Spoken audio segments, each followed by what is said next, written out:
Hello, and welcome to Locutors of Trek, the podcast where we talk about the people, places, and things of Star Trek. So, replicate yourself a Romulan ale or your synthesis selection of choice, and join us far beyond the stars.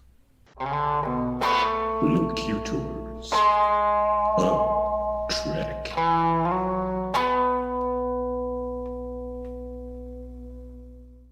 Program initiated. Enter when ready. Well, hi there. Welcome back. It's Dave. And I'm Davan. And we are Locutors of Trek. And plain simple Tailors. And tonight our topic is to be economics in the future, how it might reflect or allow us to comment on some imperatives and directions in our own time, and maybe imagine possible futures and how they might work at the level of day-to-day practicalities. Direction unclear. Well, to begin with, let's do a bit of etymology right off the top. Economics comes from the Greek oikos and nomos, or oikonomikos. And oikos meaning... That's how I pronounce it. The household itself. And it's always important to remember that the Greeks had a very direct understanding of the fact that the physical structure of a thing could be quite different than its functions. So, for instance, they had a word astu for the physical structure, the buildings and streets and things of a city, but polis was the city itself, and that's where we get political from. So here, oikos, as opposed to being one piece of the astu, the oikos is the house, more like in the sense that we would be familiar with in like House Stark or House Targaryen or House Harkonnen or Atreides. That sense of a house as a family, an organism, a kind of almost a natural corporation, a body in that sense, politic or economic in this sense, right? Mm-hmm. And so the word oikos is from house or home, family, and nomos is for... The House of Quark. The House of Quark, exactly. House of Moog, House of... yeah, exactly. Whereas Sisko buys a house on Bajor. He does. And how he does that will be an interesting question. We'll definitely talk about how he does that. And perhaps in somewhat more modern terms, John Maynard Keynes coined the economic problem, which exists because although the needs and wants of people are endless, the resources available to satisfy needs and wants are limited. So there's an inherent problem perceived to exist. Right. Now, we'll get into how Star Trek tackles that problem, because it is indeed a pretty good assessment of economics as we know it. Once a product loses its scarcity, it loses its value as well. And kind of certainly in terms of a market of commodities exchange, right? And that always relies on what, another great economist would ultimately derive as the general formula for capital. And I'm talking about my dear old friend, Karl Marx, who... Dave's favorite dead friend. One of them, for sure. Certainly one of my favorite dead friends from the 19th century. So the formula of capital in this sense, which Marx gives us as a way to analyze the movement of capital as a force, right? Because the first volume of Capital is essentially an analysis of how this thing works, like what it does, how it behaves, in a sort of scientific fashion as you can manage, right? So the general formula is what we call MCM prime. So that would be the purchase, M, of the commodity of labor power, C, and its transformation thereby into surplus value, M prime, that is used and redistributed ultimately by the capitalist in our system. That surplus value is ultimately the question, right? And the economic problem in this sense, as Keynes would put it, would ultimately apply after we dealt with the other necessities of society to that subset of excess or surplus value as well, I think in a more specific sense. But Keynes' problem, of course, is attempting to define the ground of economic activity as such, which is that disparity between consumption or desire and need and resource. I think maybe this episode can double as our second politics episode as Dave tries to take the communist approach to the Star Trek, the economics of Star Trek, Trekonomics, if you will. And I more take I just sat through the audiobook Trekonomics by Manu Sadia twice in preparation for this episode. And he takes the stance that the Federation is a successful social democracy post-scarcity. Right. And Most of what I'm going to say in this Sadia, episode is probably going to be informed by the book Trekonomics, which it's not going to cover all of it, so everybody should definitely read that book if they enjoy this episode. But in my understanding is what he's saying is that they're going to chart a course that's neither capitalist nor communist. Yes. Essentially, it's Yes, some yes. new political order that we don't even really have. Well, that we've only just imagined, maybe. we're going to get into that. Yeah, let's do it. But- let's do it. We're not going to start there, Dave. We have to Okay. start on equal footing, at least as equal as we can make it. Well, let's try. Because you may, and I'm sure you do, know a great deal about human economics. And human economics are, how should I put it, quaint. I think I see where you're going with this. But as you know, I spent 2 semesters at the Ferengi School of Business. I've heard a lot about those lobes. I mean, I hope it's not immodest to say that Ferengi economics are like, oh geez, compared to human in Federation, human economics, if you will. I mean, that's like comparing a jetliner to a rock rolling down a hill, isn't it? Well, I think even the depth of history of Ferengi economics as it's presented in Star Trek dwarfs that of any continuous human economic system. I think that just has to be admitted right out of the gate. They've had essentially the same economic system for what, 9 or 10,000 years? Something like that? Something like that. I think it's time for our second lesson in my semi-regular course. All right, let's do it. Avoiding Eternal Destitution for Hoomans. Such as yourself, Dave. Such as I am a Hooman. What you are about to hear is the most beautiful sound in the galaxy. So this lesson will also be a Ferengi Ancient History course, which you may find interesting. Ooh, Now, did you know, Dave, the Ferengi did not always look the way they look as we see them in I Deep Space did Nine, not. for example? How did they look Well, otherwise? they were very tall, very perfect of complexion, Okay. beautiful mane of feathers, Feathers. had a tail. They were the envy of all other creatures because of their beauty. Now that may seem strange to you, but there was another race on Ferenginar back in the ancient days Uh-huh. called the Gree. Okay. Now they were very, very tall, large talons, poison-tipped spikes sticking out of the top of their heads, very strong. Millennia of war between these two species over who gets to dominate Ferenginar. You know, war, competition. Now, is this an evolutionary history, or are they considering themselves sentient at this point? Oh no, this is In their sentient history. absolutely. Okay, great. Absolutely. That's um I didn't know how far back we were reaching here. not that far back. Okay. Because the Blessed Exchequer, as you may have heard of, I've heard. visited the Ferengi and the Gree and said, we must stop this war and this competition. It's highly unprofitable. So you two can bid to see who gets to rule Ferenginar. And they had to bid parts of themselves. So first off, the Ferengi's just like, well, you can take our height. That's fine. And then the Gree were like, well, you can take our poison-tipped barbs. That's a good starting offer, honestly. Yeah, I mean, what do you need those for? They're tiny. We'll just squish them. Right? Fair enough. You're Thinking like a Gree here. You're almost you may be thinking like a Ferengi as you'll see. in a minute. So Well, maybe. That'd be lucky. the Ferengi then bid their perfect complexion, and then the Gree followed that up. Well, you can take our talents, and then the Ferengi followed up, take our beautiful mane, and then the Gree said, well, you can take whatever you need. You know, their size, their talons, their strength, everything. In a desperate bid at the end. And Blessed Exchequer says, that's fine, that's great. You can rule Ferenginar. And all they were at the end of that is a small worm-like creature with teeth. Now, you may have heard of the Ferengi delicacy, I have. razor-toothed gree worms. Wow. So, Wow. The Gree ruled Ferenginar for about 2 or 3 weeks. That's how long it took for the Ferengi to devour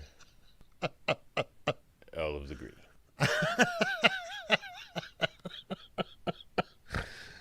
And as you've heard Rom say about razor-toothed Gree worms, they may be succulent, but sometimes they bite back. That's true. Now, why I tell you this story, Dave, is there's an important lesson at the root of that, which is never pay more for an acquisition than you have to. Wow. Third rule of acquisition. Beautiful wisdom right there. What a gorgeous piece of mythology.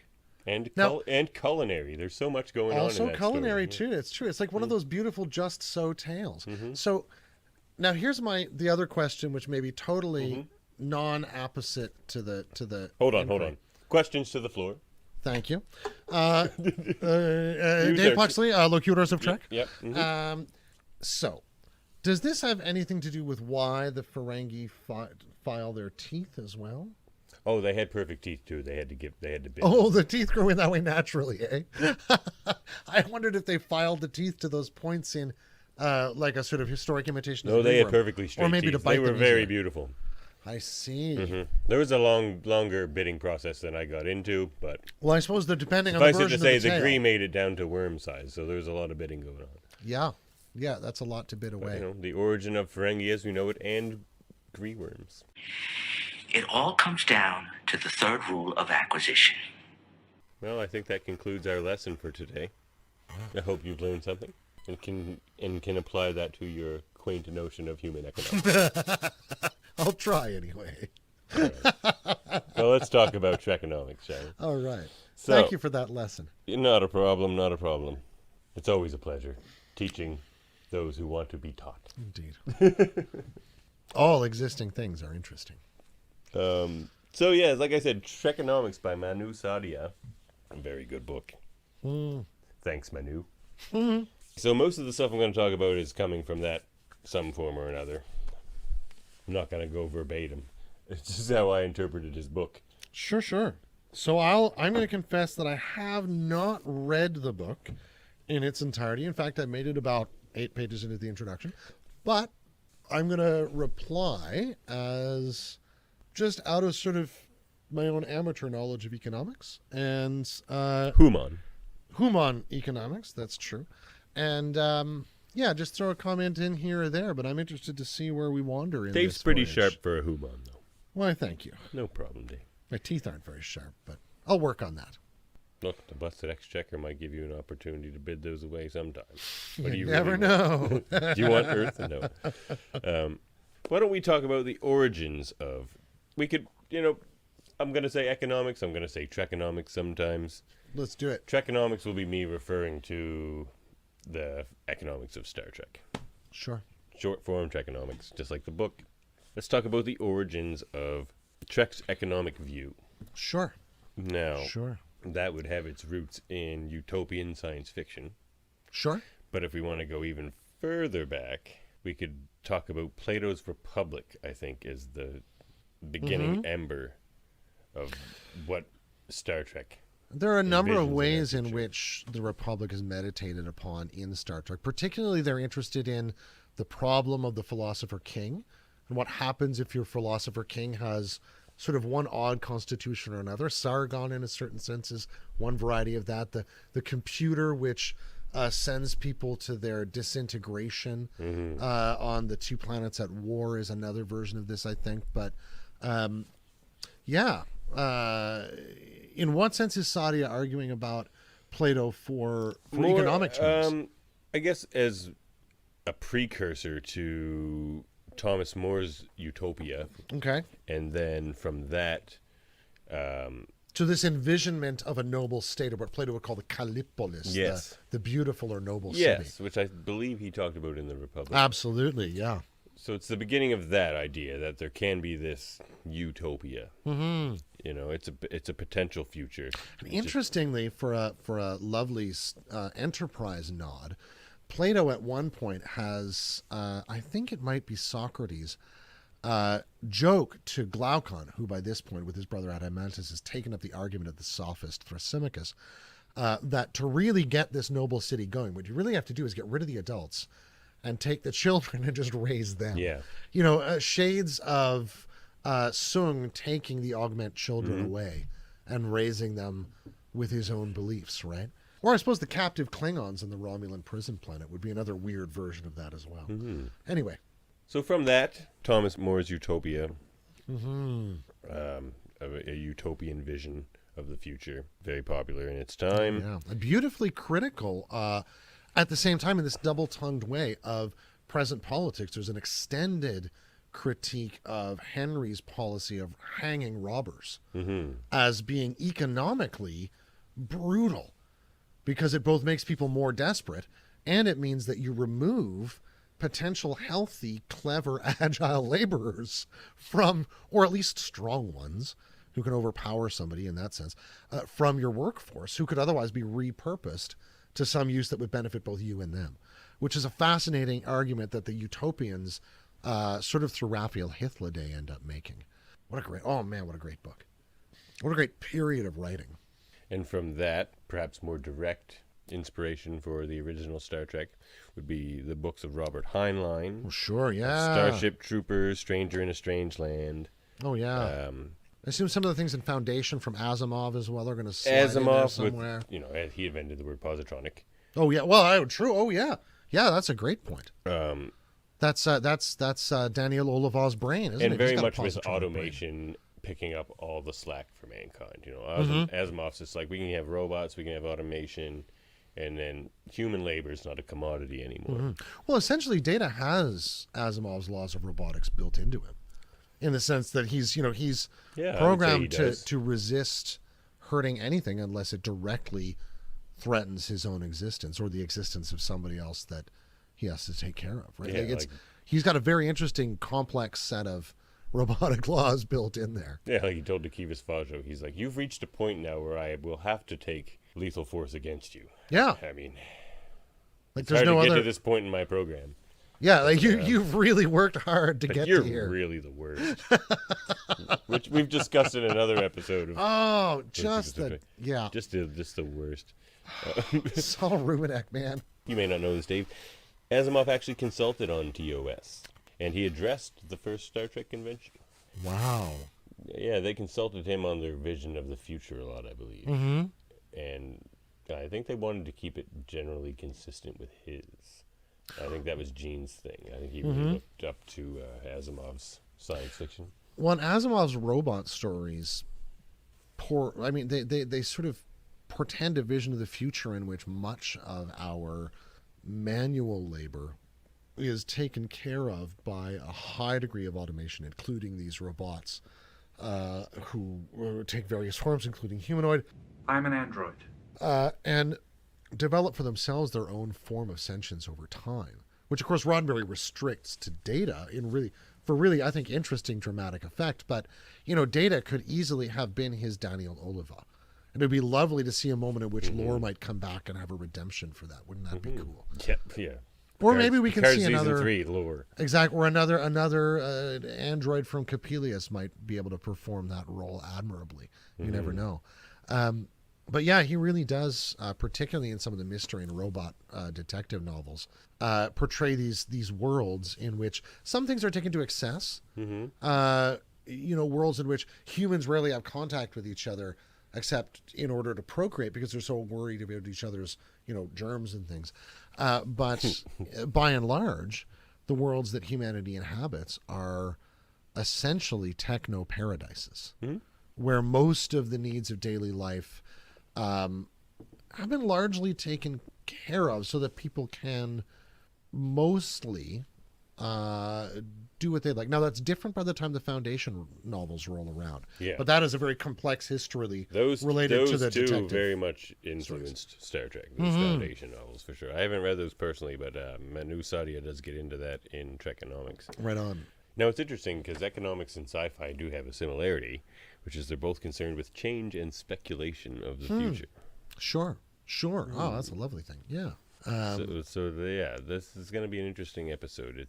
I think what we should do at the end of this episode, Dave, is once we've discussed all of the Trekonomics we can think of, ask ourselves if we think we can get there Oh, yeah. as a human species. Now, what Manu Saadia sort of posits in his book, and he makes a pretty convincing argument now. I'm gonna try to lead you there, Dave. Okay. I'm hoping by Take the me to end the you're promised gonna see land. me here. It's a very positive book. By the end of this book, you believe we can get there, even without replicators. That's the trick. Can we get there without replicators? Because if we have replicators, yes, we can. Oh, yeah. The We replicator can get rid of all. is a game changer. We can just satiate everything's satiated. Yep. And Economics easily is gone. Easily with the ability to turn energy into matter, and the way in which energy is contained, in its very density and particle. I mean, it would be So a bit of the theses we have to work on here is, can we get there without replicators? But we're going to talk about replicators. But that's where we're going here, Dave. Right on. And what is posited in Trekonomics is that not only is the Star Trek future possible, but it's almost, of all of the sci-fi we've seen, like, your Terminator, your Blade Runner, things more dystopian or certainly less optimistic. Sure. Yeah. Profoundly less optimistic. Yes. But the Star Trek future is also the most business as usual. That if continuing on the path that humanity has been on for the last 14,000 years, let's say, It's an interesting it's thesis. actually more likely to lead to the Star Trek future than to, say, the Terminator future. Or, So the Terminator future would be an aberrant, dystopic well, possibility. yes, and almost that the more computer science and technological view of the future is that computer processing will get to that point of a singularity. And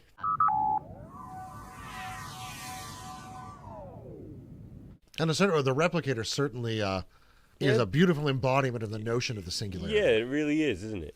Because you're right. I could see a moment in which, when the replicator comes into existence, because we know there's a couple of great short treks early on and a couple of great early Discovery episodes, as well as a number of original series episodes, which make it quite clear they have no replicator technology in the 23rd century. They've got none of that. They have highly sophisticated fabrication technology. They do a lot of stuff in space. All that sort of stuff. Bring their food. Exactly. I just watched an episode or two. They need to bring their food, or they need to bring. He's like, we have enough food for 420 people for 5 years. Yeah. And some of that is the protein that they can turn into those cubes that you see sometimes, but a lot of it They probably would have be, big freezers, or I'm sure. it's all And we see the freeze-dried, and they have original, good methods of rehydrating. Yeah. Or NX-01 has a full kitchen in it. they have a chef And a of chef. fresh veggies. I'll Yeah. tell you that much. And I'm assuming they also have free-dried MREs and all sorts of other stuff too, right? And we see those used many times in Trek across a number of series. The farthest back I think we've seen in Earth's timeline in Star Trek, as it relates to economics, which is past tense, which is an episode we've talked about before because it's fantastic.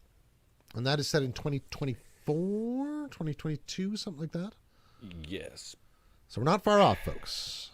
Just before the Third World War. Just after the eugenics wars Yeah. and some other stuff. And a massive disease and accompanying economic collapse had promoted and produced the process of these sanctuary districts in the United States and other responses around the world. Yeah. Which is chillingly Some prescient. people have found a way to live a wonderful life Despite that, yes. on the backs of... The inequality of that situation is profound. The disparity that we see inside the sanctuary district, and then the experience that Jadzia has outside it are really starkly opposed to each other.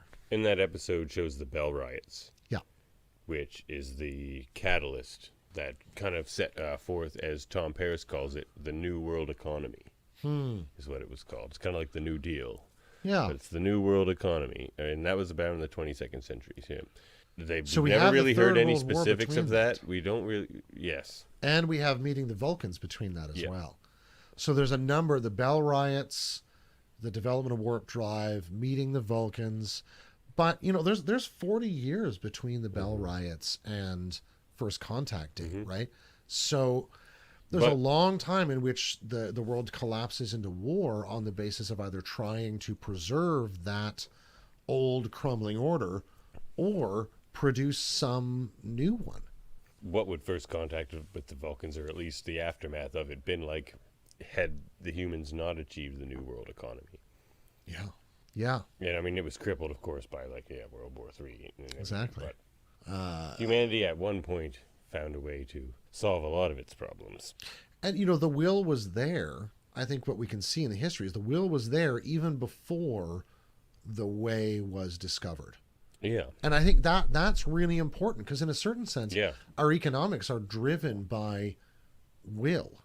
What is it? What is the form of life we wish to have? What is it that we find ourselves desirous of in our lives? A lot of that's informed by our cultural situation and our values, right? So the having the impetus or the cultural will to do it, even if you end up beating yourselves to pieces in order to figure out how, Hopefully, it's we very can often avoid the World War III and the eugenics war. yeah, let's hope so.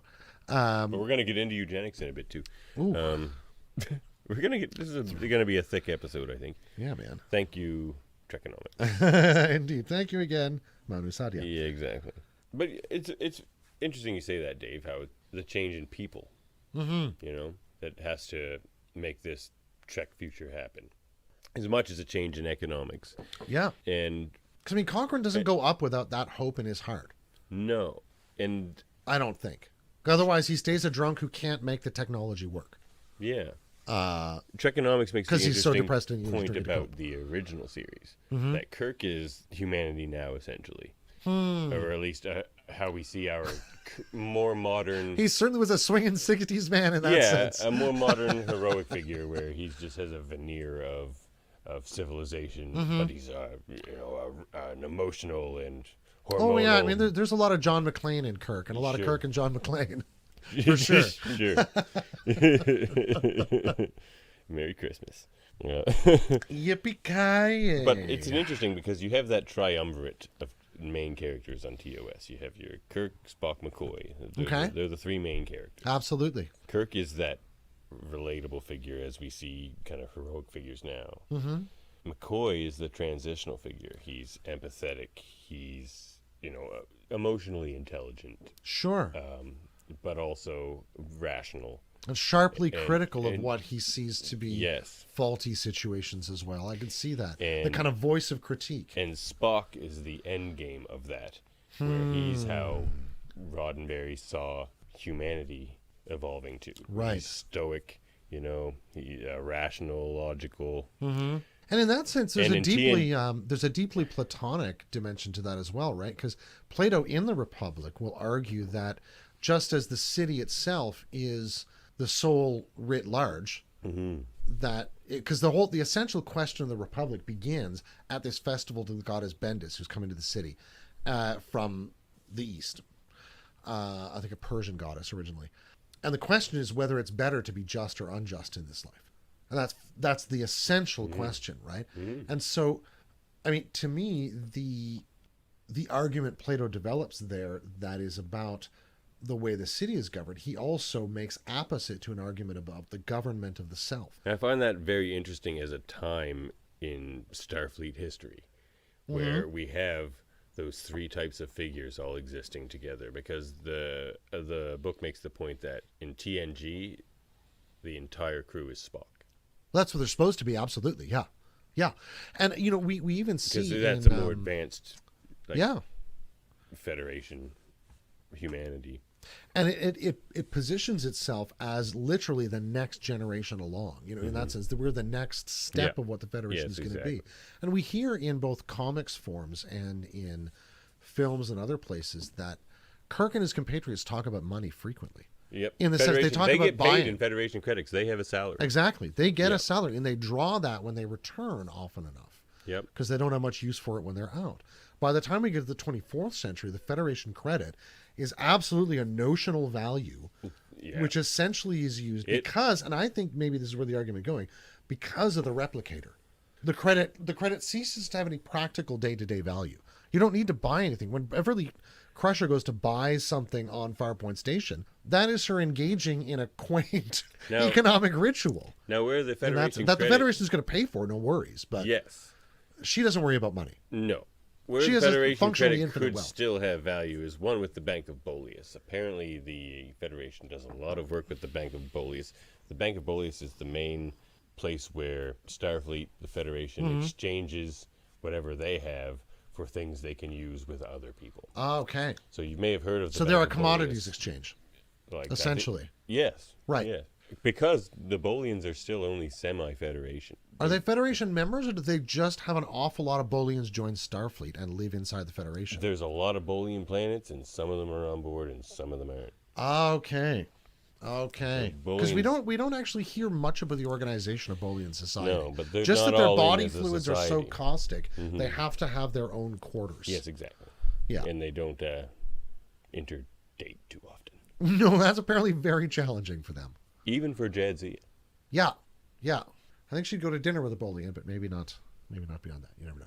I don't like Captain Baudet. That kills me every time. Just seems like a real tiring kind of fellow. You know? I do not like Captain Baudet. I do not like Captain Baudet. Oh my. He gets so much grief on this show. One day we will see Captain Baudet. That's what I heard. One way we'll have to have an interview with him and apologize profusely while his brain visibly pulsates in anger. Sorry, Baudet. I can see that you're angry. Yeah, his brain is rainbow. Oh my. So yes, as you mentioned with the credits, Yeah. the economics of the TOS era is very different than the economics of the TNG era. Yeah, absolutely. But where the credits, I think, maybe could persist is the Federation. They're probably the largest bondholders in the entire galaxy. Well, they certainly have such a huge spread of planets that they could sustain a huge amount of lending, I would imagine. The interest rate on the Federation would have to be 0 because there's no risk of them ever defaulting on anything. You'd think so. Their resources are too vast with so many planets involved and them all working together. So it's posited that They'd the essentially have a kind of Federation barter economy actually with do other. rule galactic economics. I could It's see not that. the Ferengi, it's not the Orions, it's actually the Federation. Well, why do the Ferengi those- want to be in the Federation so bad? Like Whoa, inside, not whoa, what? not What members did of the you say, Federation. Dave? Not members of the Federation, but why do they want to be inside Federation space so badly? Yeah, You see what I mean? it's profitable. Yeah, exactly. There's huge profit to be made. So much money, for lack of a better word, at this point in the podcast, Yeah, being thrown around. but essentially, so So much wealth. the concentration, the thickness of the current of the great material continuum there for a Ferengi would, I feel, just be like metaphorically, symbolically, emotionally, greed-wise, irresistible for them. Like it would just be, I think they'd have to resist the Federation on principle in order not to do business there. Well put, Dave. You're getting a gold star, actually. Oh, thank you. Welcome. Worthless gold. Worthless gold. Whoever decided to encase the Latin as worthless gold. That's one of my favorite moments. But he was smart enough to know it had value on Earth when they were Yep. trapped on Earth. And he That's was like, for gold sure. is good. Yep. Gold's So essentially an electronics component for them, I think, and that's about it. what we are really talking about with Trekonomics is a post-scarcity world. Yeah. And And that's hard to envision right now. ugh, We have both enforced versions of scarcity and actual versions of scarcity operating in our world all the time for various economic purposes. And I think we have a very difficult time imagining from a single planetary perspective, but every planet in our solar system, if we don't find pre-existing life and we manage to respect something like a prime directive, which we probably won't at first, but that's all. Like the entire solar system is an economic gold mine, essentially. Quadrillions of dollars in minerals and single asteroids, and then that's just the core of a solar system. yeah. You think about the structure of an actual solar system, the space in which we imagine. Here's the solar system: the sun and the 8 planets, and then the many possible, dwarf and other proto and quasi planets out there. That's about between 1% and 5% of the entire volume of the solar system. Outside of that is an Oort cloud. Yeah, if we need we rocks, theorize. there's basically an endless amount just in our neighborhood. Just in our neighborhood, right? And then you think, It's like, where do they build all these starships? It's like, that's... Right, there's 185 or something member worlds in the Federation in the time of TNG. And the span of the Federation from coreward to rimward would be about 8,000 light years. And from side to side, it covers, I think, nearly 1,000. It's just massive. And the number of member worlds, colonies, mineable planets, asteroid fields, gas nebulas, it's just, once you get out there, the resources are functionally endless. The size is amazing. They drive through space. Those red things on the front of their spaceships, the Bizarre Collectors, literally just drive through space on the spare hydrogen in the universe. You know? We've had radio, so we've been projecting radio waves into the universe for about 100 years, say. Yeah. It's... You might have I reached believe it's Kronos been by now. estimated that the closest possible system with intelligent life or life, for example, is about 80 light years away. Yeah, somewhere between 40 and 80, something like that. So if Depends on what Anton Petrov has said this week. shout Hello, out to wonderful Anton. person. Indeed. Shout out to Anton Petrov. You're a wonderful person, Anton. Indeed. Friend of the show, not yet, but We'll consider we should him have a Anton friend on the show. I wonder if he likes Star in Trek. advance. I'll Anton, bet do he you does like Star Trek. I hope he We're does. going to talk. If there was intelligent life within intelligent life range, Yeah. and they've heard us, there hasn't been enough time for their message to get back to us yet. No, there has not. Nope. So that's one thing to consider when considering the Fermi paradox. If it's just a light speed there could be transmission. life there, but it's just like we're waiting. Give it a minute. Yeah. Give it a minute. Exactly. It's a really long string we have tied to the end of that can. Yeah. Exactly. And they That's might just be the able closest they one. might be able to send a subspace message, but we sure as How are we anything going to can't receive hear it? it. Yeah. What would it sound like? It would Exactly. just go by us. What is that modem noise in the sky? What's going on? Wouldn't it be funny if that's what it sounds like? Oh yeah, man. For all you locutors of Trek that didn't deal with dial-up, it was a magical time. Indeed. You had to hear the magic noise in order to know the internet was happening. It was Then pretty hear exciting. someone's voice come through it. Get off! I'm on the phone. We only have 4 hours a month. Yeah, Oh yeah. classic. Yeah, indeed. Dayton That was in a scarcity economy of digital information right It there. really was. So yeah, we're talking about post-scarcity. Without replicators, it seems like the only realistic way for us to get there is like some sort of automation. We have we have to make human labor a non-commodity. Yeah. And that essentially is And to return to my buddy for a commodities moment. a non-commodity, that's tougher without the replicators. In that respect, we have to tame capital. One of the challenges, I think, Yeah. of our time currently in history is looking at how we relate to capital. Because, my buddy I was talking about earlier, Marx, doesn't want to get rid of capital. He doesn't want to say it doesn't exist or that it in itself is bad. He wants to say that the current set of relationships that extract the surplus value created by the commodity of labor, which he gets from people like John Locke and other earlier economists of centuries prior, in terms of the notion of increase upon natural givenness, that surplus is being unequally distributed in that it's all going to a very small class of people, the bourgeois capitalist class in his day. And in our day, that inequity is at least as visible, I think, when we look at the relationship of the ownership of that excess value, which is being created in the 1%, fantastic amounts. Exactly, right? And, that's the thing he really wants to tame. And in that sense, I think we can get on board with that notion. We may disagree with all the rest of what he's going to say afterwards, but Dave knows this because he's spoken with Marx through Ouija board at least a dozen times. just last Tuesday. Wow, what is he saying on Tuesday? Actually, one of the most interesting He places... made muffins. One of the most interesting things to learn, places to learn actually about Marx as a dude, is to read his journalism. He wrote for newspapers in New York and in London, and in fact comments on the Civil War at some length in the United States, which is, his and Engels' review of world politics at the time, absolutely fascinating writing.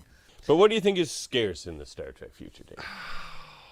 Experience, like an evening at Cisco's Creole Kitchen. Yeah, I would say, seeing A not night on at Sandrine. seeing the not holodeck version of the lights of the asteroid fields on was it Panthara 5 or The whatever it Northern is, Lights. right? Or actually going to see baseball on Cestus 3, Yes. for instance, right? That seemed like a very real commodity to Cisco. I can definitely He see watches Jake baseball in Sisko the holiday. covering Yeah. their World Series, I'm sure. Yeah. Right? I think, when Tam Elbrun talks about the hello ritual of that beautiful, when he says their minds are glacial, they're so quiet and still and tranquil. I mean, that is better than much fine gold or sweet honey to him, right? Yeah, absolutely. I think experience is definitely a kind of a commodity there. To the Gideons in the Mark of Gideon. the Sure. TOS episode, they, I forget her name, but she says a Gideon would kill for a moment alone because they're so overpopulated Sure.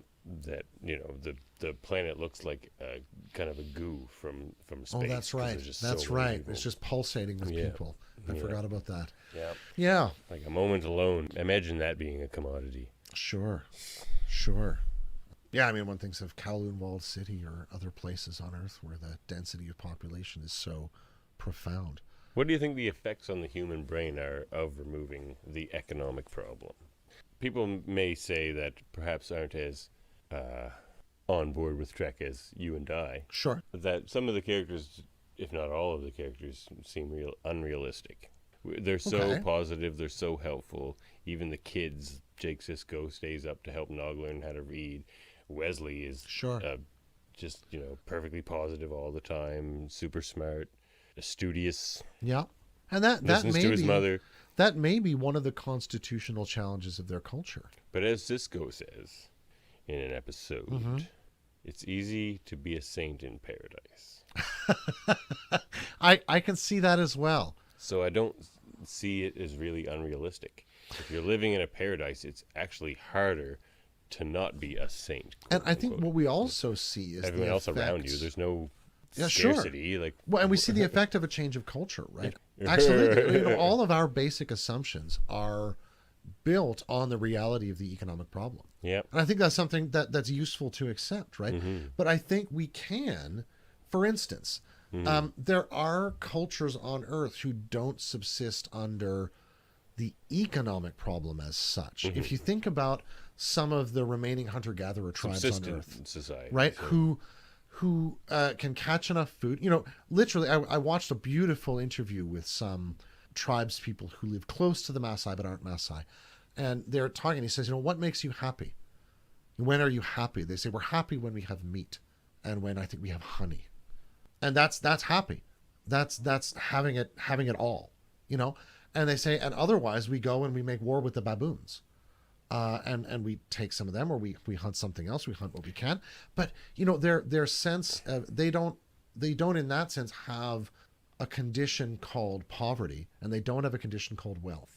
And in that sense, the economic problem doesn't exist in that respect. The economic problem is a question of subsistence and survival in the most, in a very sort of primordial and beautifully given sense.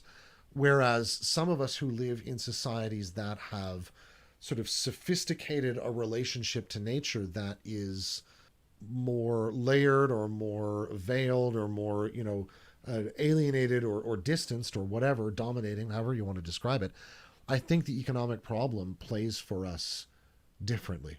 My happiness isn't produced because I can get meat at the grocery store anytime. So my happiness ends up like in what Plato talks about, as he calls an early form of the good city, called what he calls the city of pigs, which is the city that has satisfied its basic material needs and now becomes delighted in delicacy. Because that's no longer particularly satisfying. We now move on to the next most scarce thing, which, as you've already said, in that sense, is a scarcity of experience, but they're experienced as material consumption, resource, or honor. I feel like Kivas Fajo is actually the ultimate new capitalist. If the new capital is just rarity Sure. And he's Just to kind have of, literally he's the won that most unique game. toys. He's kind of that. Yeah. He's the capitalist of that era. Or maybe he was the capitalist. Of Was that the era. capitalist of that era. Who's running that ship now? That's a good question.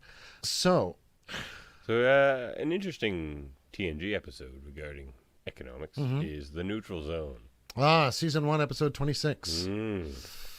Indeed. Interesting way to end the season. Yeah, well, it was right after one of the more controversial episodes in the series run, which is the secret invasion of the crazy bugs, and they blow up Rimmer's head. Oh, sure. Or Remick, sorry, not Remick, Rimmer. yep. For all you Red Dwarf fans out there, I just made a fun mistake and turned him into a hologram. Not impossible in Star Trek, but Nope. didn't happen in this case. His head blew up. Yep. But back to the point at hand. The point that was in my hand. About the neutral zone and these The folks neutral that zone, wake well, up. yes, you get, what's his name? Offenhouse. Yes. I want to talk to my bank on Earth. Yeah. And that's when you get the big Picard speech about how humanity has evolved past the need for things, and we work to better ourselves and all of humanity and all that. Which Rom so beautifully sends up in the beginning of the episode about the Willie Mays baseball card. It's like, you guys don't need things, and you say you're all past money. Oh, yeah. Except when you want to buy something, then it's Rom. Where do you keep your last Yeah, money? where do you keep your, you don't really keep it under your bed, do you? That's right. That's so not Ferengi. So in Star Trek, the removal of human labor goes hand in hand with the even distribution of wealth. And so in labor, in this sense, you're meaning industrial production in terms of agriculture, in terms Sure. of providing the necessities and removing the scarcity from life. Because there's lots of labor happening. Which, to the point that, did I make that point to you off air or on air? I'm going to make it right now. That this book, Trekonomics, makes the claim that the Star Trek Federation future is pretty much the business as usual sci-fi You future. pointed to that earlier, yeah. Okay, I that is did. sort of like the most statistically likely, because it actually Yes. allows our impulses to Yeah. kind of find a fruition through necessity. And an that doesn't example of disrupt that, them too much. the amount of people involved in agriculture has gone down Oh, profoundly. so drastically over the last 100 years, for Yep. example. So human labor is already worth a lot less than it used to be. So that's trending in the right direction.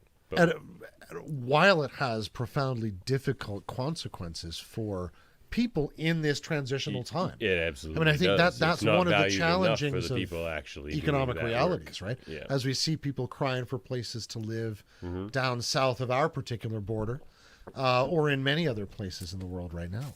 We are in a transitional time, but we're going to get there. There's a light at the end of the tunnel. That's what Locutors of Trek is here for. Preach it, brother. We should keep that going in every episode. It's We're true. gonna- It gets better. We're going all the way to the Federation. Yeah. Sometimes you hit a rock bottom occasionally. Even the Federation does, right? Sure. They get smacked around by the Borg. They get all sorts of crazy stuff. The Organians have to step in every once in a while. Xindi shoot up the planet from space sometimes. Exactly. They even have crises of confidence in their own form of government. Sure. With, during Leighton. Deep Space Nine and Leighton and all sorts of things, right? It's true. Anyway. With the fellow on Risa there, Oh, yeah. Yeah. Captain Doofus. Captain Doofus. I forget what his Was he name a is. captain? Of I what? don't think so. Of what, Dave? Doofusry. oh, you know what? I think you're right. He was a captain. That's was his specific specialty. Right. And he was Captain- allowed to practice that because of the economic formulation in which he found himself. He could get tickets to Risa simply by booking them over the local, digital network. Risa is a great example of the post-scarcity society and the lack of economic barter or monetary exchange. When you go to Risa, everyone's offering up Jamaharon, and no one's asking for anything in return. Do you seek Jamaharon? I don't even know what it means. That's true.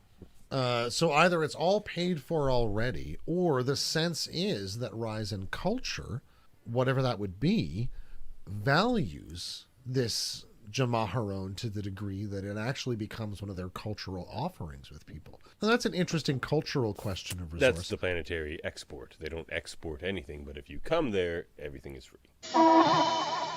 economy of experience. And the other side of that is that one of the other things you're experiencing, I think, is the planet itself, right? Because what we know from one of DS9's most awkward episodes with Captain Doofus is when you mess with Ryza's weather control systems, its weather probably is effectively nastier than Ferenginar's on a regular day, right? Constant sleeting rain and lightning and thunderstorms, not just the kind of warm, wet rain that Ferenginar has, which makes lovely mud that's good for It's a growing rainforest Greek that rains worms. constantly. Right? Yeah. And, Ryza wouldn't be the same. Ryza would be a misery world. The directorial Without, debut of one René Aubergenois. Was that episode? Yeah. Oh, interesting. I don't think he looked back on it fondly. Probably not. It's like somebody hated Although that me, does is that ask an interesting question about Odo. Can he have functionally eyes in the back of his head, or just does he just perceive in 360 degrees all the time? I've always wondered that, actually, because his eyes are fake. Yeah, I assume he just perceives in all directions, but I assume so.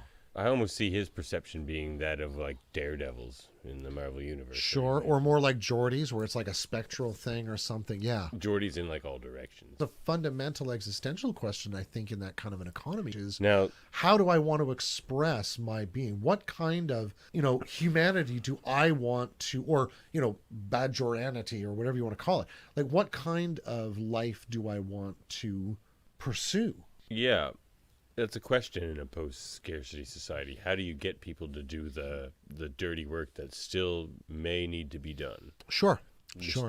On some level, you're still going to need people to oversee the robots or do things that robots can't do, or get the thing the replicators can't make. Yeah. And, some of that may be an economy of opportunity in that sense, and, in the sense of, think about it, when we see Picard crash flaming to Earth in that wonderful episode, Family. Brothers is the episode afterwards. All right, look, we don't need to talk about family and brothers. We've been over this listen, several times. That's a on mea Locutors of culpa on Trek. my part. I think I mentioned it more times than you.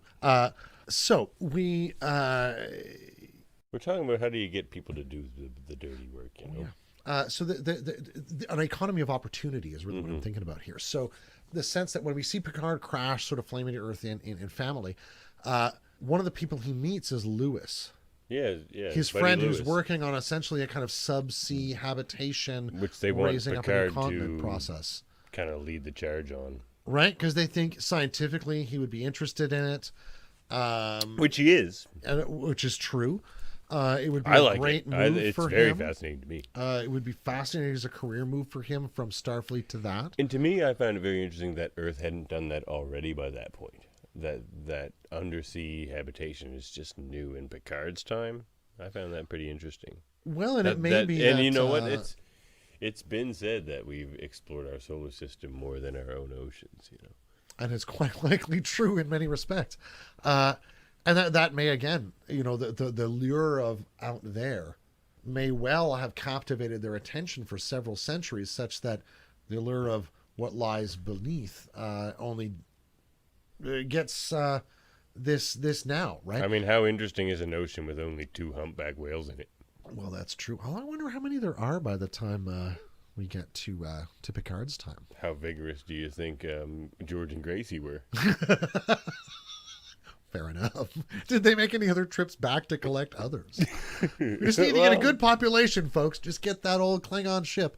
No, it's got the right tanks, right? So, it's got the whale tanks. Definitely whales here.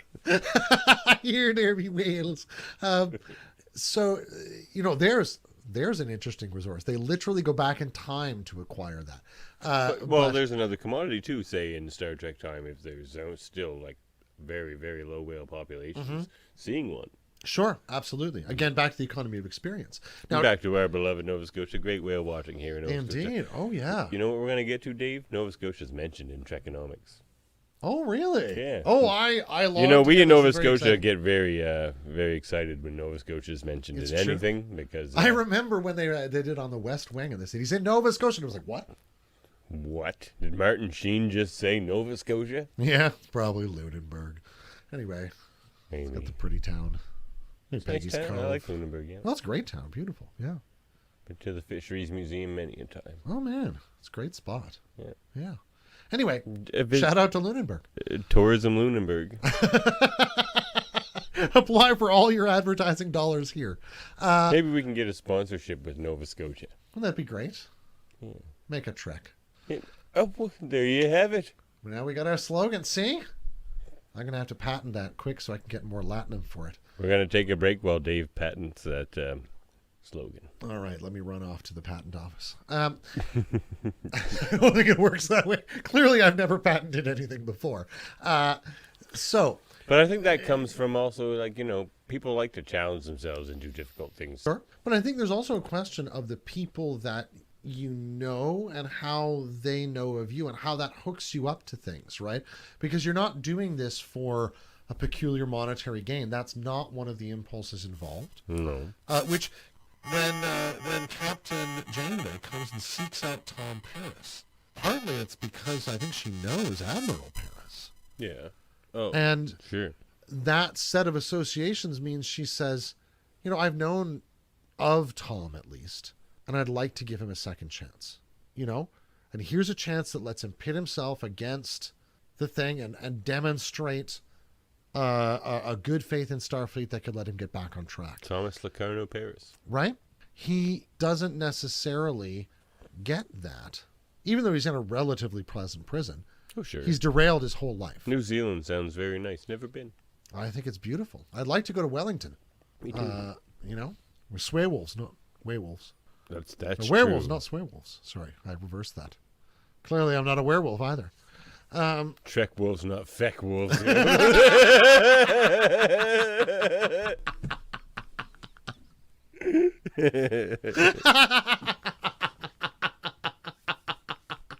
But for the average Hooman or Federation citizen, really, because in general, if you're not talking about the colonies, like your main Federation worlds, seem to have a similar level of wealth and quality of life. Sure. Like Andor, Vulcan, Earth, Tellar. I mean, people seem Probably pretty not a well big taken difference in care your of quality everywhere. of life. It's just going to be the flavor of life that I differs, mean, think, more than I anything. take that back. Your quality of life is going to be way worse on Andor, because as we've discussed on the show before, she's pretty cold. It's cold enough for you. She's cold And enough for you. if you're not a Vulcan's going to be tough to manage. But that's It's kind of ecology and dry, biology, especially for right? ocean folk like you and I. Right. I think we Yeah, miss I the bet you smell the of the air's sea pretty pretty dry. wickedly. There is, I think, an ocean on Vulcan, but it's not a big one either. It's like smaller than Lake Huron. I can only imagine Vulcan fish being terribly dangerous as well. But that doesn't mean that for Vulcans, more water like cascades off my roof in a year. since last weekend. Sure. There was a couple of hard rains. Oh man, I had a drip in my house, that's for sure. But for Vulcans on Vulcan, let's say, or Andorians on Andor, or humans on Earth, or wherever you can comfortably exist geographically, geologically, biologically. Yeah. Otherwise, there's economically going to be very little difference than the nuance of your situation. Everything you need is going to be available to you. So ownership becomes a burden. Sure. You'd want to Because- travel light, I'd think. Say you own whatever the, I guess it would be a holodeck, but I was going to say the future equivalent of a Super Nintendo Entertainment System. Sure. Something someone like myself plays. Sure. If you own that, you then have to know somebody who can fix that. Mm-hmm. Maybe know somebody who can supply that, whatever it is. You're also going to want to have somewhere to house that where it doesn't get rained on, And you're going to want to connect it to an electrical grid. Super Nintendo can take a few brains. I don't want to leave it out for long, though. That would just be electronic abuse, I think. Yeah, it would be, actually. Yeah. I wouldn't approve of that either. At this point, it might be beating up an antique as well. I'm not sure. Super Nintendo would have quite a bit of value in the Star Trek future. Oh, for sure. Though, everyone will still be working. That In that sense, it's labor as a productive value for human life rather than for economic activity, though, right? People take the job they take because they're interested or because they feel it necessary or they have some commitment they're going to make to do it. Well, I think what we've seen is that the things that people own in Star Trek, I think we've probably seen it the most with Picard and Sisko, is the things that they own are just sentimental things. They absolutely refer. They're historical self-referential. things. Yeah. That baseball. The baseball. Baseball ends up having a deeply symbolic value. Sisko collects ancient African art. Yeah. Picard and his Ressican flute. Well, that whole room full Picard of beautiful collects stuff antiques. in Picard. He collects like Sure. Well, and archaeological objects. artifacts and things like that. Yeah. Well, even Riker and his trombones, or Worf and his Klingon weaponry. Riker and his jazz. Sure. That's the antique in his life. Absolutely. Yeah, I'm sure he goes for pristine recordings. He may well be a stereo nerd. Oh, by the way, this is episode 5, 6, 7, 8, 9, 12. That's right. We are counting in 12 Riker time now. So, I think in other places you might find, or in other cultural formations, you might find different relationships to things. Ferengi clearly have different relationship to things. Klingons, specifically in terms of their lands, their ships. See, that's where I see Klingon and human life in that time not too dissimilar. Where, imagine if you were trying to take Sisko's restaurant away from Joseph Sisko. I would argue he may fight harder than Kern fought to stop. Well, he goes right to having a heart attack. He would fake 3 heart attacks, but if that didn't work. He's pushed to the point where his body is so stressed about the change in conditions on Earth under latent strictures he literally has a heart attack, which I can only imagine is fairly rare on Earth at that time. That and his own son kind of questioning. Absolutely, right? That's a level of subversion. He didn't like of the his militarization of Earth. Exactly. Earth had been a paradise probably for his entire life. Oh, since the 22nd century sometime, I would think, yeah. Given the past 18 months we've just lived through, I think we can relate to the degree in which a sudden, rapid, global change in our conditions of life, the patterns with which we can do it, and the way that has ramifications upon us economically. You think about the people that could come into his restaurant, and his economy is an economy of friendship and service and excellence. Yes, no one ever. Right, nobody comes there because he serves bad food. No one pays Joseph and it's Sisko cheap either. Right? They come there because he serves the best Creole food they can find. Yes, exactly, which comes back to what has value. Right? His excellence has value. Exactly. His and passion. his hospitality. That's part of the excellence. If it's good enough though, right? for him, it's good enough for you. Or no, if it's good enough for you, it's good enough for him. Exactly. I remember being down, again, this is about Nova Scotia. I remember being down. That's fine. We're a Nova Scotian podcast. The French shore past, Matagan area. Oh, sure. Saulniéville sort of area. There was this restaurant out there which was in an old house. And it's beautiful out by the seashore. It was the kind of one that had been built by somebody. Did they sell seashells down by that seashore? They may well have, but it was the kind of house that was built by somebody who built ships, so it creaked when the wind blew, right? It had a beautiful cast iron stove with a bread warmer in the middle of it. We sat down there to where it's at, let me tell you. Oh man, sat down there to a scallops and shrimp and shellfish kind of dinner, beautiful Acadian food.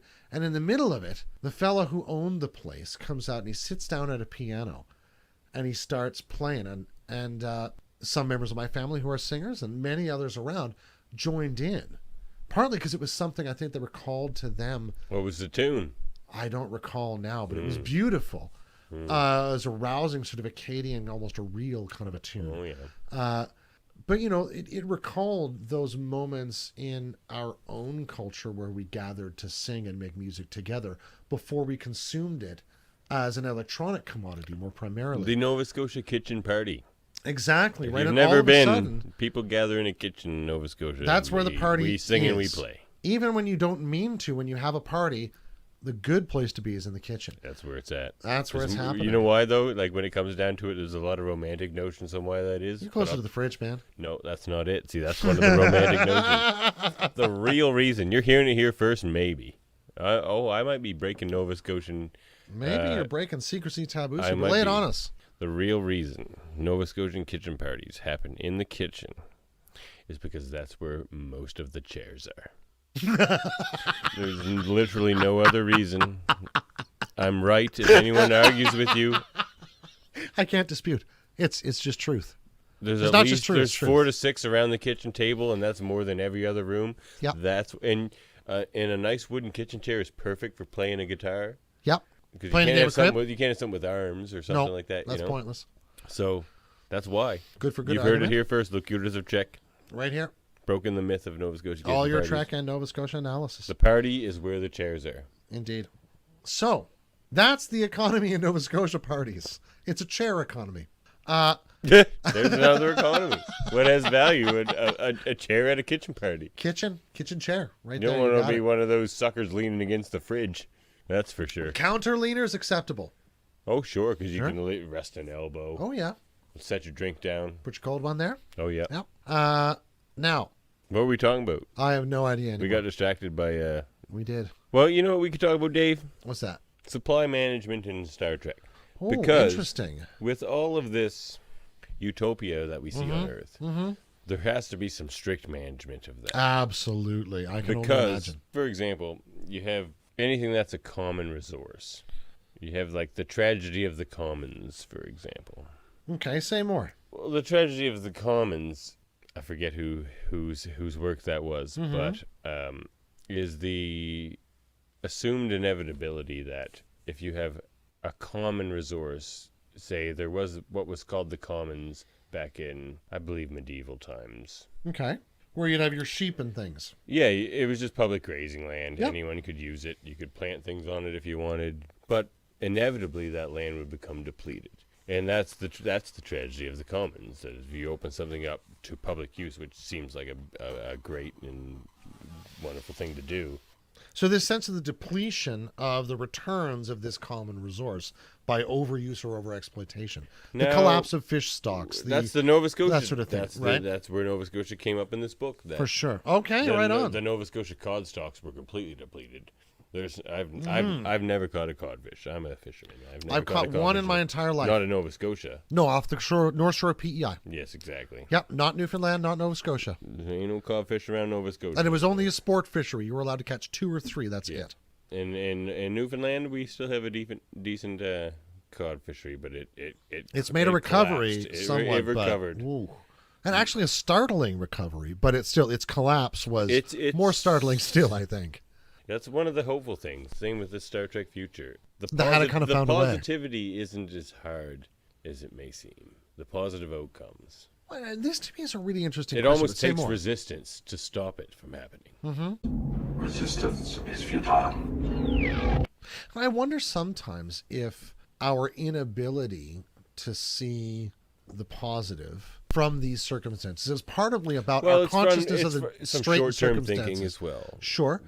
But also from sometimes the heightened sense of agency involved in recognizing our own responsibility for the situation we may actually be in.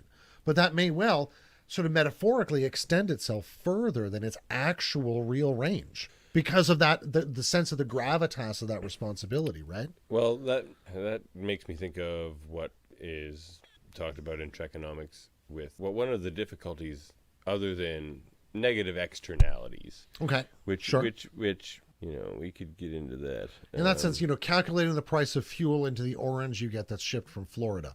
That'd be a negative externality in that sense if we were to actually price that in. Yeah.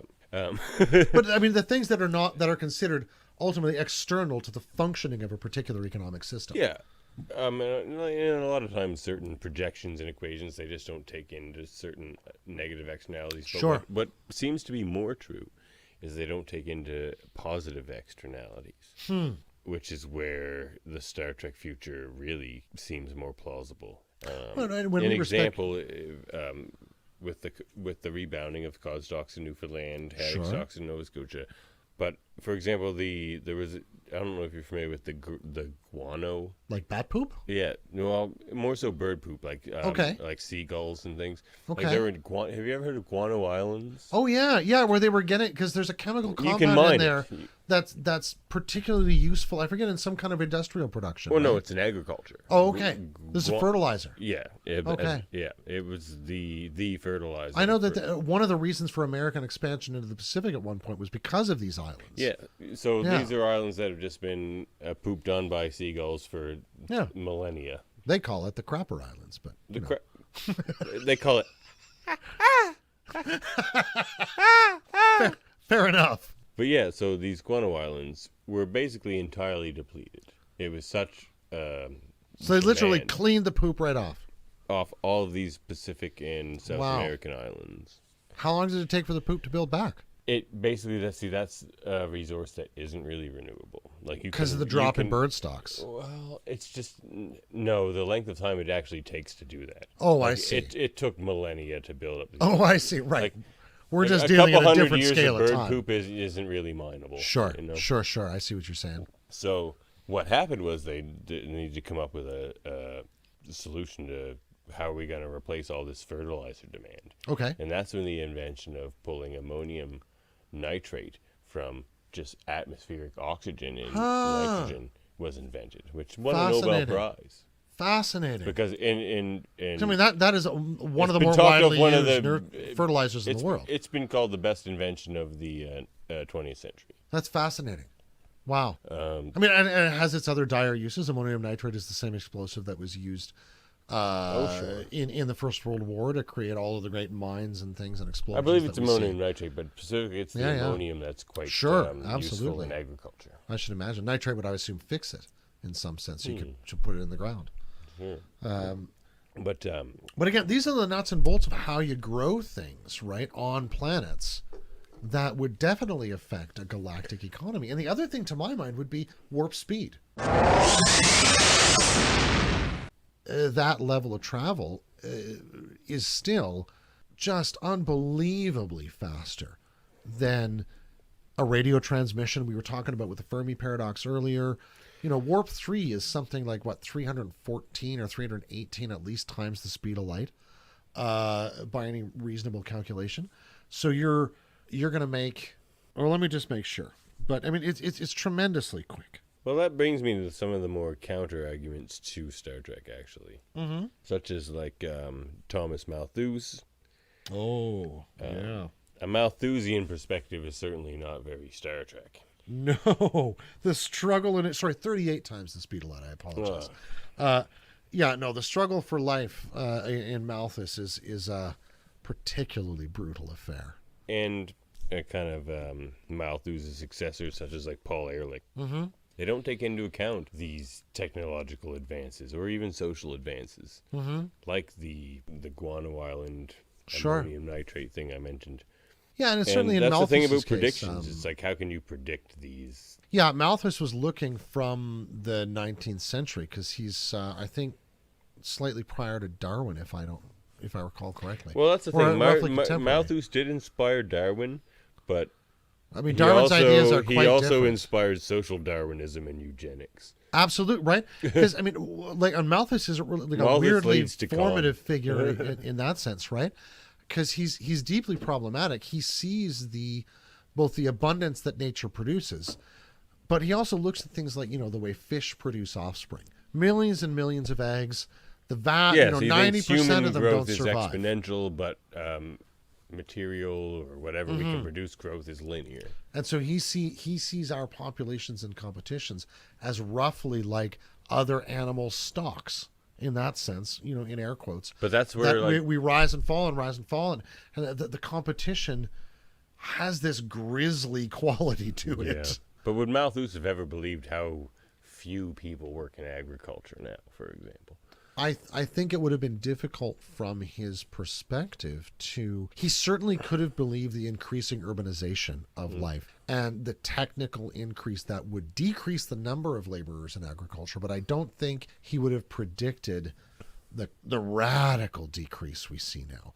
And that's from a process of automation and high-speed industrial production. That's where automation comes in. That's where, the roboticization and a chemicalization of big agriculture.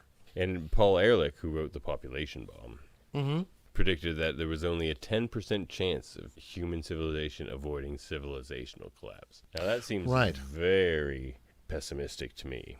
Like I have a Star Trek podcast, so there is a certain I'm on the optimism positives. built in. Yeah. But now, I mean, mind you, Star Trek does contain civilizational collapse. And, and Almost.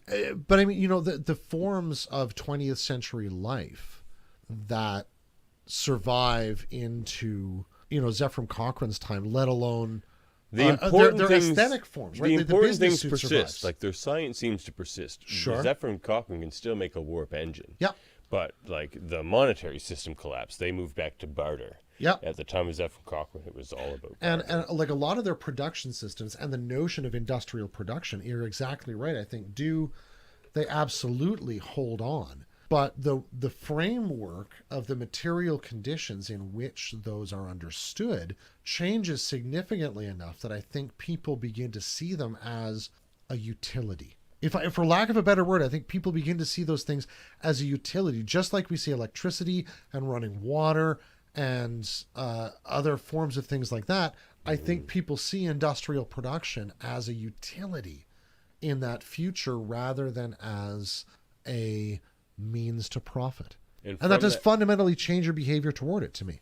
And from that post-World War III place they found themselves in, they sort of, and a return to barter.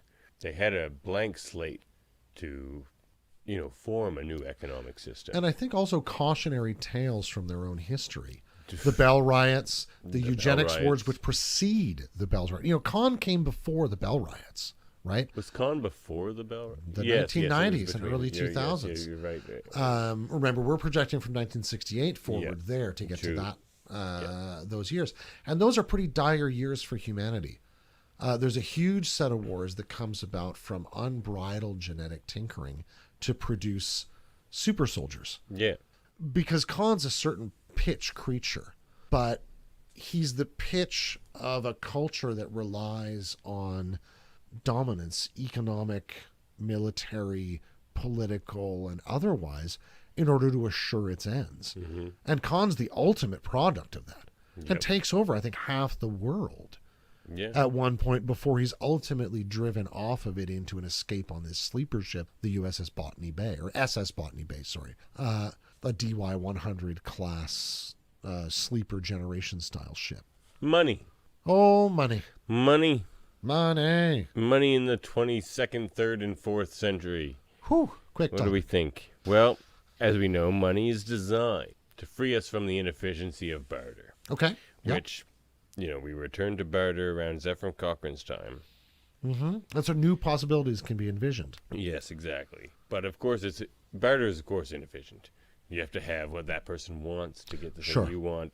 Or some other market of exchange, which requires either physical or That's informational coordination. Yeah. I can see how it could disappear temporarily if you have an information economy and a digital economy already. But that requires those things to be in place. In the first version we see of that is Federation credits. Sure. And that's the go-to kind of thing in science fiction. Babylon 5, a lot of these other shows use credits. Credits is the thing in the future. And that seems to be a way to usefully standardize a world economy. A global Total Recall currency. has credits. Absolutely. But it's the same thing. It's like we agree on dollars, we agree on credits. Yeah. Whatever. Some sort of currency. And I don't think those credits have... I don't know whether in the 21st century of Star Trek or the 22nd century, they retreat from the notion of a fiat currency or not. That notion of currency, which is simply an agreed upon value, not tied to any standard such as, say, the value of gold. Or whatever, which is the current model of currency with which we work and has enabled things like modern monetary theory, which is a totally different understanding of currency and the function of markets. It just seems than to be tied Keynesian to theory. the wealth of the Federation. It doesn't need to be based against anything because the Federation has anything it needs. I think that's the case. I think what they're able Do to you want sort gold? of... Okay, we have gold. Yeah, they're able to understand is that they have the sort of brunt of the whole Federation economy available to them at any given point. Because to me, in a certain sense, the Federation is really about governing the space between the stars. Because it's not about telling you what to do on your own planet. It's not about telling you how your traditions should work, unless those traditions include slavery, let's be honest. Sure. But that's pretty much the only one. They don't like that one. They don't like that one at all. And that, again, is an economic question as well as a question of the dignity of sentient beings, both tied up in the Federation Charter. But the the sense of governing the space between, and that connects all of these things, is almost like being a sort of Zeus, you know, the ancient Greek god of kingship, but also of hospitality, who governed the spaces between cities where other gods might not hold sway in quite the same fashion, right? It seems to me that the Federation would be able to harmonize, like it does at the level of currency, all of that material continuum as well. The great material continuum? I don't know if they're that advanced yet, but certainly the material, the continuum of material resource they have in all of those massive numbers of star systems. Oh, quaint. Very quaint. I mean, they're getting there. Yeah. They're making their way in the world today. Takes everything they've got. So what it's likely the new currency is in once post Federation credits, because after Kirk's era, they're kind of phased out. They become essentially a mechanical notion more than anything. And like Quark laughs at them, for example. He does end up accepting them. I think he'll accept them, but he's like, that's only because you have the whole Federation promising to pay your bar tab, essentially. Basically. Which is weird. It's kind of weird. From Quark's perspective, it's bizarre, I'm sure. It's like you don't have your own money. Your boss will pay your bar tab? Yeah. Well, the Federation will do that for me. Just build a Federation. It's fine. I'm with the band, But essentially, reputation is the new currency, at least in Starfleet. What everyone strives for, they don't strive for more money. They want the most, lauded paper or... Glory to you and your house. But the kinds of glory, that Daystrom has, or other figures of that. But you see it a lot with Geordi in TNG. He's always concerned about what his peers think, or where he ranks amongst his peers. Sure. And that's what they want, at least in Starfleet. But in Starfleet, we see the kind of the best of humanity. We kind of see the eager beavers, right? Yeah, we do. But I think even among other humans, you see even those who don't have an interest in pursuing a Starfleet career, that wonderful set of scenes in DS9 between Jake and Ben Sisko on that Bajoran lightship, where he's telling his dad about his desire to be a writer and offering him some of these first pieces he's really seriously written, is a really beautiful moment, because he's charting a course literally on this thing that's trying to chart a course in the void, outside of his dad's realm of expectations for him. Even though, his dad's a Starfleet man, his father's a chef, and he's going to be a writer. So in some sense, I don't think that Ben Sisko was as daunting a figure as maybe he was in Jake's mind, but he's Jake's dad, and he wants his dad to be proud of him. I would like to know in whose mind approve. Ben Sisko was not a daunting figure. I guess what I mean is in terms of whether he's going to approve of Jake's course in life. I think he's ready to do that. We remember he intimidated Worf. No, that's fair. That's fair. I guess what I mean is in the sense that Jake was worried his dad wouldn't approve that he wanted to be a writer. True. And Ben Sisko wants Jake to be his own man. With Wesley, in a way, he went with the Starfleet route, but it's always another way of playing Starfleet families will continue in that vein. Absolutely. And I thought that was one of the most beautiful ways of seeing that difference happen.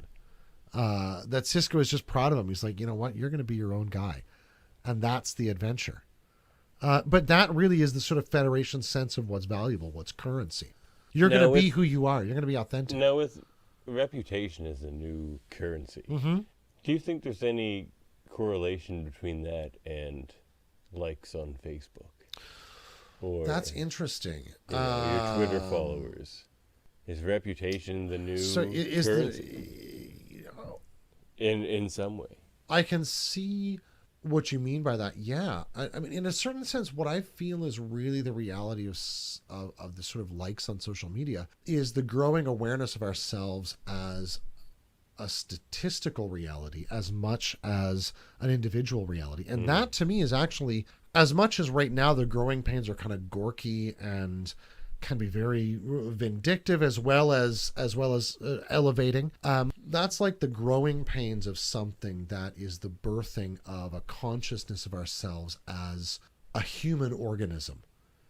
as points in a wave of the development of a species.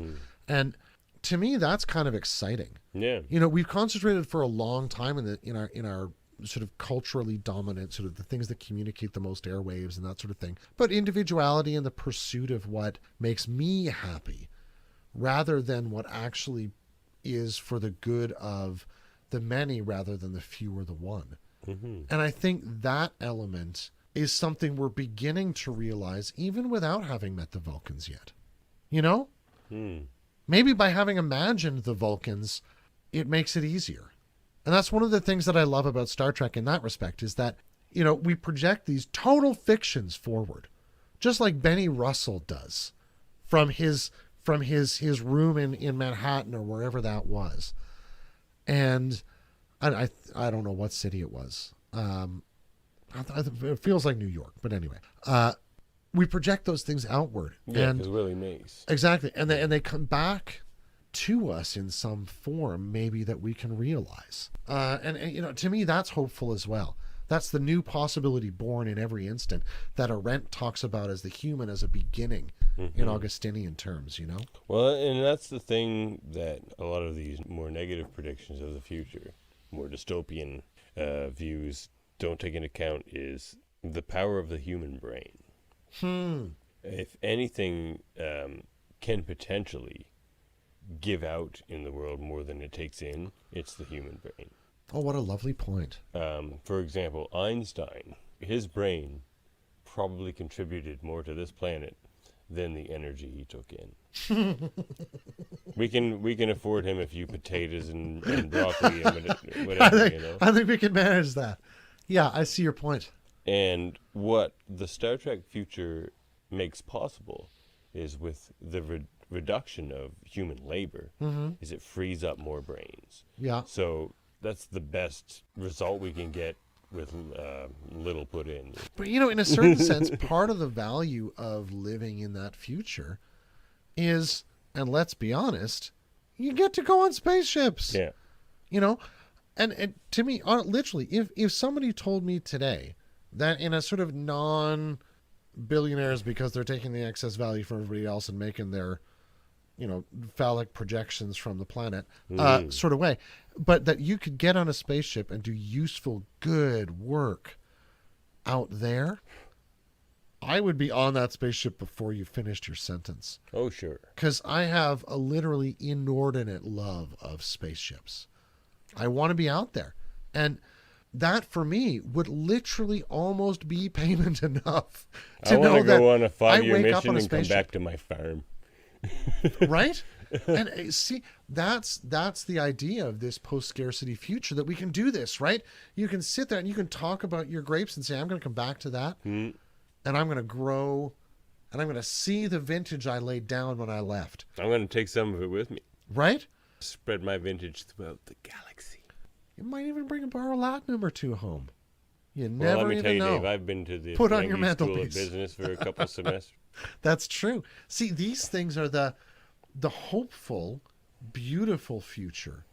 Not without its danger and its conflict, but the really beautiful future of living authentic lives that we can just kind of pursue, that I think Star Trek actually holds out in front of us, if we work for it.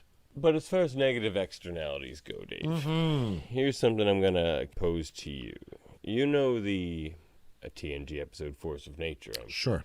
where we find out that warp travel is... Stressing the fabric of space-time. Indeed. It's going to produce subspace tears, and already is, in the particular sector of space the Enterprise finds itself in during the episode.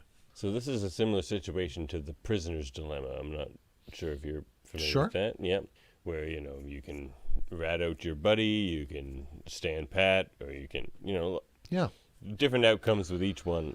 sure. So I'm going to kind of posit to you the Force of Nature episode version of that. Okay, lay it on me. So the Federation immediately says they'll limit warp travel at high speeds to try to curtail that. Only to emergencies. And the Klingons agree as well.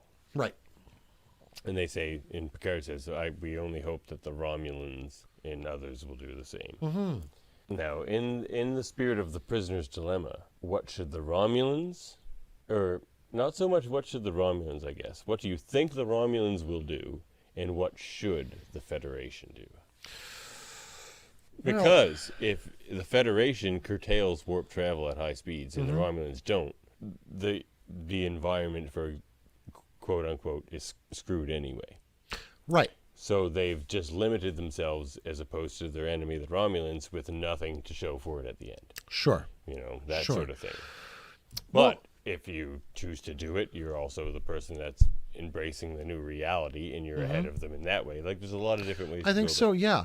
To me, I'm gonna follow on the sort of what I'm taking as the kind of Manu Sadhya angle here, which is that if we do a quick calculation of the number of starships that would be operating at any given time, and the number of them that we meet in TNG DS9, any series, that are commercial vessels that would routinely exceed Warp 5, it's very low.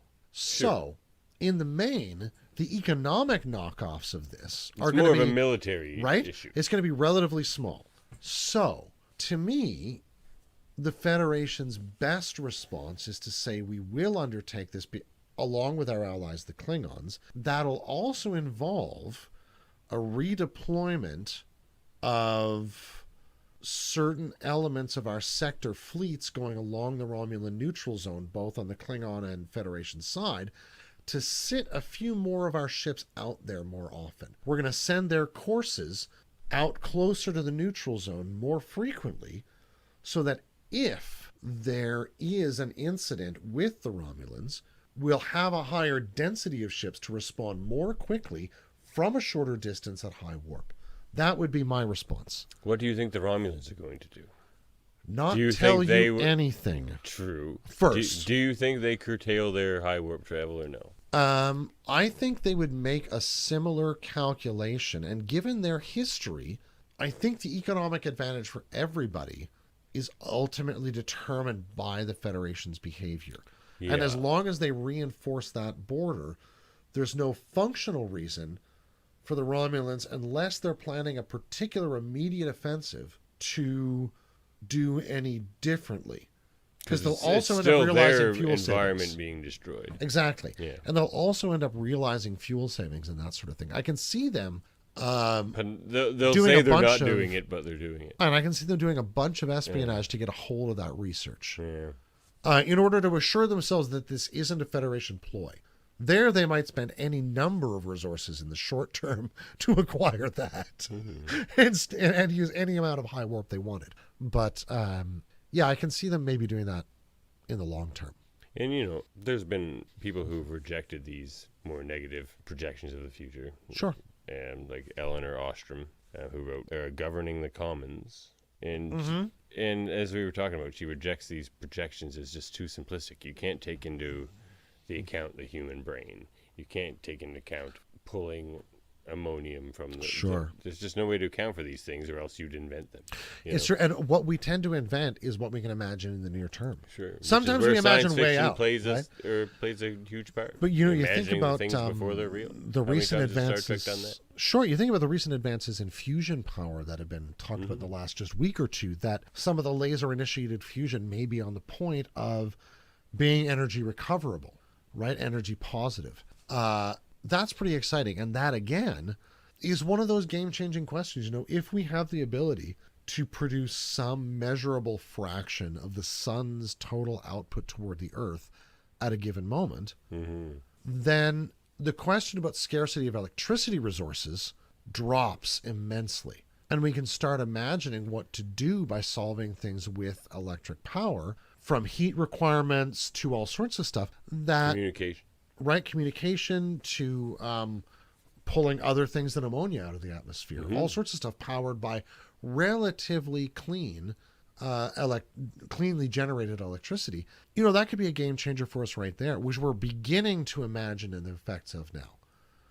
But I think, you know, the ultimate effects of even a technology just like that could be profound enough as to reorganize a society from the inside out, given that our imperatives could just change because of the changing nature of abundance and the questions of what is now scarce as opposed to what used to be.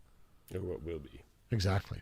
Yeah, what's the new scarcity, right? Lithium wasn't that scarce before we were developing this much electronics and this many electric cars Neither with was lithium-ion bird batteries. Pardon me? poop. Neither was bird poop. So, the Ferengi.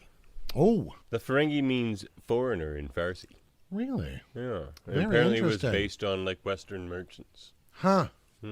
So their presentation as the sort of foreign merchant of a forbidding sort of order or a threatening kind of order is really apt. Wow, that's a deep cut, Star Right? Trek. Well done. Good job, Star Trek. Wow, that's cool. So, the Ferengi are kind of like Adam Smith to the extreme. Greed is good, you know?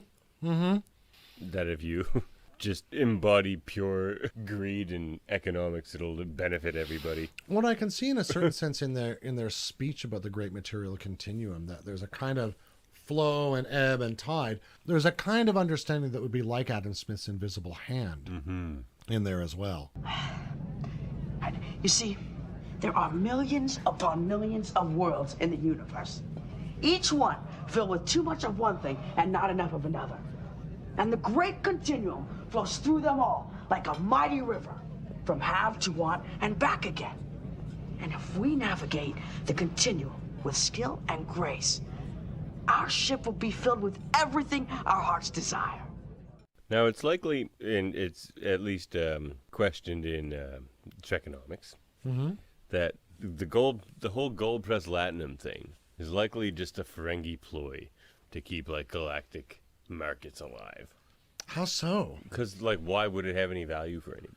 I thought the value was that it was unreplicatable. But still, what? You can't use it for anything. Oh, that's right. It doesn't really have any functional purpose, does it? No. Interesting. Literally, the only thing it does is it can't be replicated. And so the Ferengi have sort of So the sophisticated Ferengi marketing have, campaign. yeah, exactly, like created a demand around that Right. unreplicatability, but it still has no value. But in a certain sense, I could see where a culture of experience and uniqueness and the sentimentality of property is of huge sway, that they would glom on to the notion of gold press latinum in interesting ways. Not that they'd necessarily want to acquire a whole lot of it, but that I can see humans having a kind of weird emotional relationship to gold press latinum. In as like well. a historical money sort of sense. Exactly, right? That it could be weirdly endearing that the Ferengi are Because doing you could argue that most of the galaxy has either returned to or just always stayed at the barter system. Well, now, on the level of large governments, I think essentially barter may be part of what happens, right? Like, you see the deals with Quark. He's trading for Tula berries and he's offering up whatever he has, Tholian silks or whatever. Sure. So And he ultimately aims to convert that into currency. it's kind of interesting how like a primitive form of economics is sort of also a future form of economics, or at But I least the think most basic form of economics. In a certain way, once you get out beyond a planetary economy, I would imagine some of the initial economic moves would be things like a kind of barter. We have technologies you don't. You have some we don't. Let's trade, And that'll be an initial moment of contact. Or here's our language, here's your language. Some of those moments of initial interchange can almost hardly avoid that sense of barter, which is that kind of primordial moment of recognition of value in a moment of exchange. The Ferengi really much embody du commerce, which Thomas Paine, who, your Bolian guy, Indeed. is familiar Was with. the captain of the Bolian guy. That's right. He was captain of the USS Thomas Paine. Exactly right. He said, if commerce were permitted to act to the universal extent it is capable, it would extirpate the system of war. Yeah, and Which is very much what Quark says. It's Sure, just like, and I think it's important to we wouldn't go for, to war with the Dominion, we'd make a deal with the Dominion. True. It's important to note for Thomas Paine that he is saying a lot of those things in the context of resistance to the British monarch. And our economic interests diverge so powerfully that there's no other way this is really going to happen because you're not going to relent. What I found really interesting, too, is Manu Sadia frames DS9 as Quark's journey. Like, he says the show is basically the journey of Quark. And in a way, the Ferengi. Okay. How they go from that sort of Adam Smith, du commerce sort of society to basically, he says Keynesian social democrats, which is basically what they become under Rom. In a certain sense, yeah. I mean, the Keynesian element, I'm not sure I absolutely see, other than I suppose they have a changing relation to currency in that sense. And okay, oh no, fair enough. Actually, I can see that there. Yeah, okay, fair enough. But yeah, the profound change that Rom brings about, and particularly that Mugi, through Zek and Rom, brings about, is the social aspect. Is profound. Yeah, absolutely. The powerful argument she develops, having the lobes for business, though not visibly, of course, is that they're literally losing out on both half of their possible customers for things, but also half of the potential profiteers of Ferengi society. Half of the brains, like right? the human aspect as well. Exactly. You know, they're free up as losing many out brains on, as you can. On the number of people who could put their smarts toward generating profits, Yeah. right? And I think Rom That's the way recognizes that forward. really powerfully. In Ferengi society, human society. Absolutely, where that it's sense at. of collaboration, of Free having the common brains. cause, That's the new slogan. a communal interest, even. How many of you would buy Locutors of Trek Free the Brains t-shirt? Do tell us. We'd love to know. Give me a second here, Dave. So, sorry, that was just my 2 semesters kicking in. My lobes were tingling. But no, I can see Sadia's point that one of the most important arcs in that show is the Ferengi. Is the Ferengi arc, for sure. Quark is one of the earliest characters we see in the entire series. And his staying is actually one of the most important questions of the first episode. And so is Roms and Nogs. Sure. Yeah. And the Grand Nagus, really. Absolutely. Up front, he's just... And Cousin Gale is so... Nothing's going to Cousin change Gale. Lek. Or Lek. Lek's going to eliminate. Eliminate injustice. Perhaps. If there's enough Latin in it. Hey, Lek, have you ever thought of eliminating injustice? Nope. Hasn't crossed my mind. How do you stab that? They say it's more difficult than taking down a Jem'Hadar. Oh, really? Oh, I've said it before and I'll say it again, but seeing them running through the hallways of Empok Nor is one of my favorite moments of Deep Space Nine. They go down the hallway. Oh, it's Retreat. so good. Run away! Run away! Yeah. Some Monty Python lover was helping frame that episode. Well, Dave, I think we should wrap this up. Maybe we've spent all our credit here. So, on the back of everything we've spoken about this evening, is the Federation future more or less realistic to you? Well, Or what do you think needs to happen to make it happen? I suppose the things we've got to think about are, as much as I would love 2063 April 5th to be a date that shall live in everyone's adulation, We can't count on replicators or the Vulcans. we can't count on replicators. We can't count on the Romulans. The Vulcans. That's true. Maybe we can count on the Romulans. You never know. Why would we want the Romulans? I don't know. Sorry. We can't count on the Vulcans. You're Okay. right. The Romulans show up. Earth Freudian history's a slip there, lot I guess. different. Yeah, it's way different. We could do a whole episode on what would happen if First Contact was the Romulans. That's a fascinating what-if question, actually. That is, actually. Oh, we got to do that. We're Yeah. coming back to that one. But we can't expect... No one expects the Spanish Inquisition. No one expects the Vulcans. I think that has to be a rule. Yeah. So we have to ultimately look for the kind of values that are thrown forward into the future in this fiction and try and bring them into reality for ourselves. And I think there's a lot of ways to do that. You know, mass like we've organization. done with some of the technologies from Star Sure. Trek. I think in terms of social change, in terms of economic change, one of our best avenues right now Is to probably, avoid sanctuary districts. well, yes, but also to draw on the example given us in the Bell riots. Yeah. That one of the thing that kicks Wealth off, inequality is an issue. yes, and the thing that makes the huge mark is the riots, but also the statements of those people telling their stories on that screen from the office, right? Yeah, and, I was a plant manager, and then they just I have a family. ditched me, right? Yeah. So those things, I think, are things we can learn from. We can move in directions that we need to, and bringing those values of rationality, of cherishing the emotional connections in our lives while not allowing our principles to be overcome by them, and allowing our appetites to have their sway within the bonds and bounds of a legitimate reason that's justified in its pursuit of whatever kinds of economic growth it feels are necessary.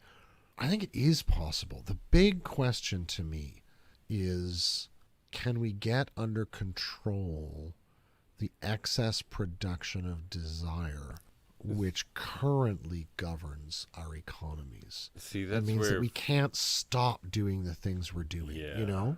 For me, I'm going to draw from recent X-Men comics. Oh! And the X-Men, of course, all live on Krakoa right now, and they have their own I think laws. they've recently moved to Mars, haven't they? They're on Mars, too. They're starting to. Anyway, Nightcrawler, one of my favorite characters, has recently come up with the mutant religion. But before that, even, they had rules of Krakoa, anyway. And the first rule, which I think is what we really need to embrace on Earth here, is respect this land. So first we need to get the environment. Not even first, where I say Nightcrawler formed this X-Men religion. What he says respect this land also means is respect everyone and everything on it, of course. Respect the lives. Yes, exactly. Right. Again, enshrined in the Federation Charter beautifully, right?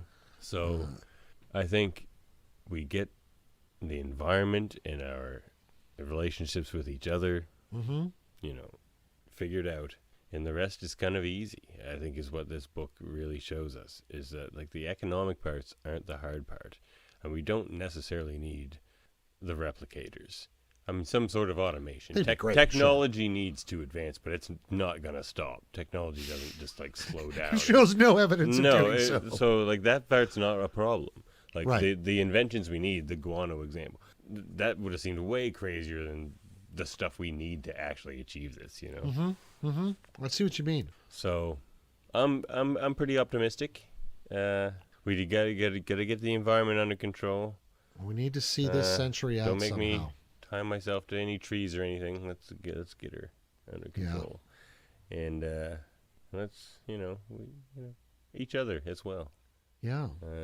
In that sense, it envisions a kind of, you could call it a tamed capitalism. I think you could call it a thoroughly constituted communism. You could call it a bunch of things. But I think ultimately what we see is a state beyond the categories that we currently use to consider them.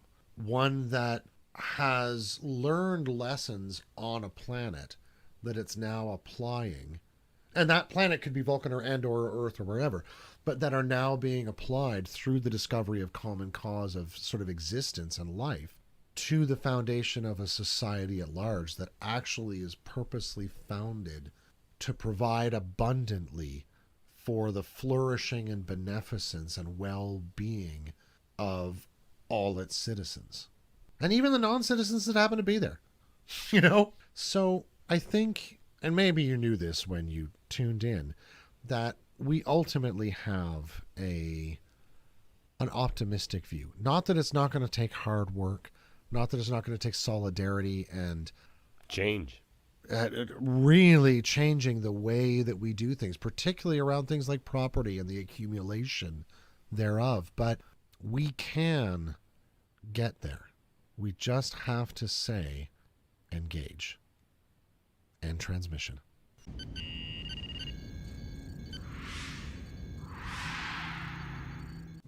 Oh, dang. You know what? What? You always forget something. Yeah, I know. I've been trying to figure out what I forgot. You know what I forgot? What? The Doctor Goes on Tour commemorative plate. The operatic collection series? Exactly. Oh my god. That normally sits right in my hard carry. Where did you leave it? Probably back in my quarters. Maybe in my office, actually. Oh, it's in my office, and now that Bolian guy's got it. Or Quark has it. Yeah, it could be.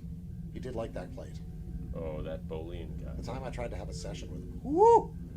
That realm. Oh, jeez. Well, we'll figure that out later. We'll call back to the station. Hopefully, all right, fine. Somebody takes our call. Yeah, this time. Except for, yeah, right? Vic, maybe? I don't know. Oh, yeah, Vic might take it. Hey, Pally. Does he have a phone? Yeah, he's got one of those. Do we have phones? Does anyone have phones? How do we talk to anyone in this thing? Oh, no. Oh, no. Oh, hey, maybe we're practicing. All right, let's just concentrate. All right, here we go. We have a tour. Here we go. All right. Warp 3.4 to Galorndon Core. Ready. You ready?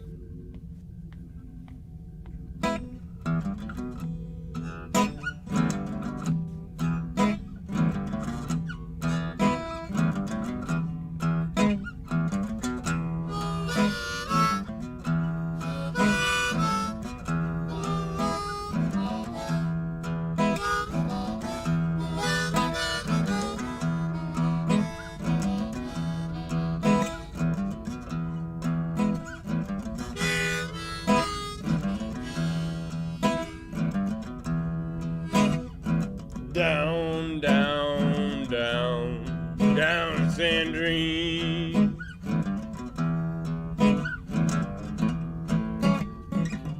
You better keep it clean. You're walking in to an action scene. Regulars there.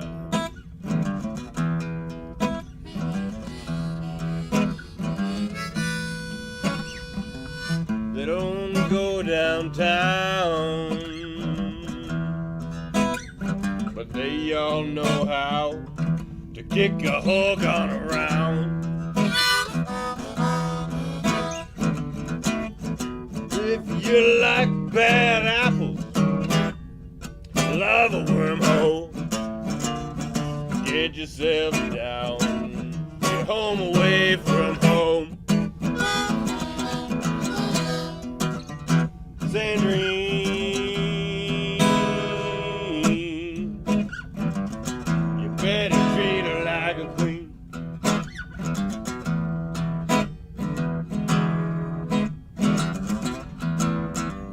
Sandrine, you don't want to see her getting mean.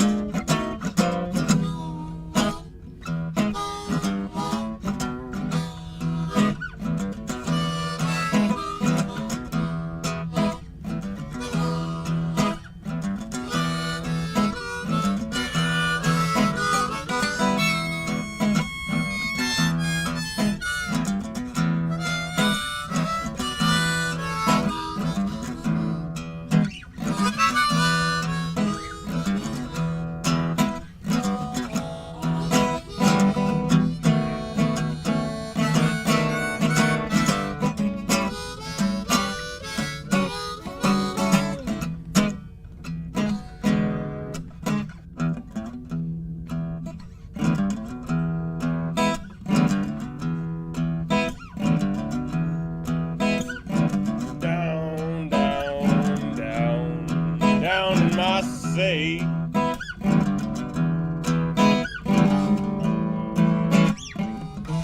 where the nights all day. Been looking, but I can't seem to find my way. Do you know the way?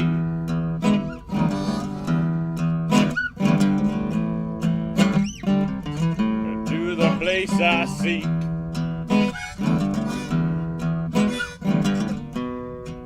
where we can talk over drinks or dance cheek to cheek. It's been fun, but I got to run. Got a voyage and so it's at the control.